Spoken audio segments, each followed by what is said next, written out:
স্বাধীন রাষ্ট্রে এত বড় একটা প্রতিষ্ঠানে এরকম ঘটনাটা সত্যি অপ্রতুল, এটা হয় না, এটা মেনে নেওয়া যায় না। এই ক্ষতিপূরণের জন্য পরবর্তীতে যে বাজেট তৈরি হয় সেই বাজেট গিয়ে সাধারণ মানুষের উপরই বর্তায়। আমাদের অনেক ক্ষয়ক্ষতি হয়েছে, এভাবে যেন এরকম ঘটনা কোনো সময় না ঘটে। আর আমাদেরকে আরও আধুনিক প্রযুক্তি ব্যবহার করতে হবে।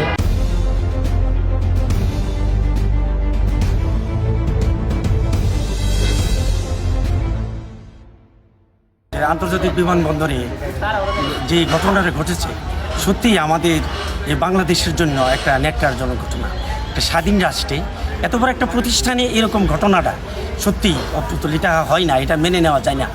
যিনারা এই দায়িত্বে আছেন তারা যাতে সঠিকভাবে দায়িত্ব পালন করেন এবং বর্তমান বাংলাদেশের যে রাজনৈতিক পরিস্থিতি সেটা যাতে স্বাভাবিক হয়ে আসে এবং এইরকম পরিস্থিতি বাংলাদেশের জন্য কোনোদিনই কাম্য নয়। এই পরিস্থিতি আর কোনোদিন না ঘটে সেটা কর্তৃপক্ষের কাছে আমি জোর আবেদন জানাচ্ছি। প্রতিটি দেশে তার রাজধানী গুরুত্বপূর্ণ এবং সেই রাজধানীর মধ্যে হচ্ছে বিমানবন্দর। সম্প্রতিকালে আমাদের ঢাকা আন্তর্জাতিক বিমানবন্দরে যে অগ্নিকাণ্ড ঘটেছে এবং তার পাশাপাশি দেশের বিভিন্ন জায়গায় যে অগ্নিকাণ্ড ঘটেছে অবশ্যই কর্তৃপক্ষকে তার দায় নিতে হবে। এবং আমরা জানি আমাদের বাংলাদেশে দুটি ঘটনা সবচেয়ে বেশি ঘটে, একটি হচ্ছে অগ্নিকাণ্ড আর একটি হচ্ছে বন্যা দুর্ঘটনা। কিন্তু এই দুটি দুর্ঘটনা এড়ানোর জন্য যে ব্যবস্থা থাকা দরকার আমাদের দেশের সেটি নেই এবং এর দায়ভার কোনো না কোনোভাবে সরকারের কাঁধেই গিয়ে পড়ে। আমরা কখনো আমাদের এই দেশে এই দুর্ঘটনা দেখতে চাই না, কারণ এই দুর্ঘটনার কারণে দেশের অর্থনীতি যেভাবে নষ্ট হয় ঠিক একইভাবে সাধারণ মানুষের কর্মসংস্থান নষ্ট হয়। ঘুরে ফিরে গিয়ে দেখা যায় যে আমাদের দেশের মানুষগুলো ক্ষতিগ্রস্ত হচ্ছে, আমাদের দেশের সম্পদগুলো ক্ষতিগ্রস্ত হচ্ছে এবং এই ক্ষতিপূরণের জন্য পরবর্তীতে যে বাজেট তৈরি হয় সেই বাজেট গিয়ে সাধারণ মানুষের উপরই বর্তায়। এবং আরেকটি গুরুত্বপূর্ণ ঘটনা হচ্ছে যখন কোনো দুর্ঘটনা আমাদের বাংলাদেশে ঘটে বিভিন্ন রাজনৈতিক দল বিভিন্ন উদ্দেশ্য দিতে চায় এটিকে এবং তারা দ্বিতীয় কোনো মানে খোঁজার চেষ্টা করে।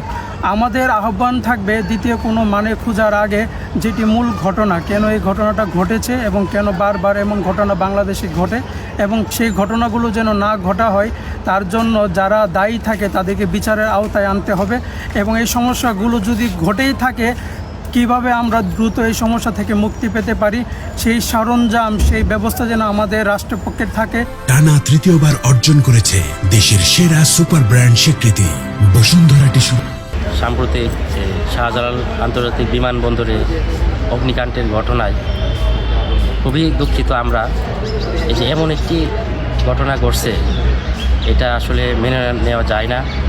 আমাদের দেশের অনেক বড় ক্ষতি হয়েছে। এমন একটা মানে সেক্টরে যে আগুন লাগছে এটা মানে আসলে আমাদের অনেক ক্ষয়ক্ষতি হয়েছে। এভাবে যেন এরকম ঘটনা কোনো সময় না ঘটে।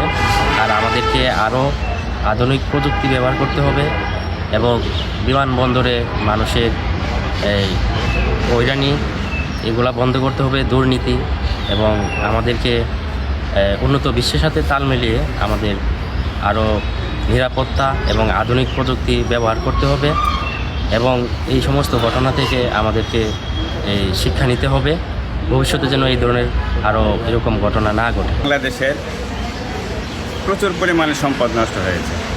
এই সম্পদ আমাদের নিজের এবং দেশের। আমরা সবাই এর সুষ্ঠু তদন্তের মাধ্যমে কে বা কারা অথবা কোনো কর্তৃপক্ষের কোনো গাফলিতে আছে কিনা, যে তদারকি অথবা সিকিউরিটি কম ছিল কিনা, সুচারুভাবে পুঙ্খানুভাবে তদন্তের মাধ্যমে দোষীদের যদি কেউ দোষী হয় তাদেরকে চিহ্নিত করে আইনের আওতায় আনা, তবে কাউকে দোষারোপ না করাই ঠিক হবে।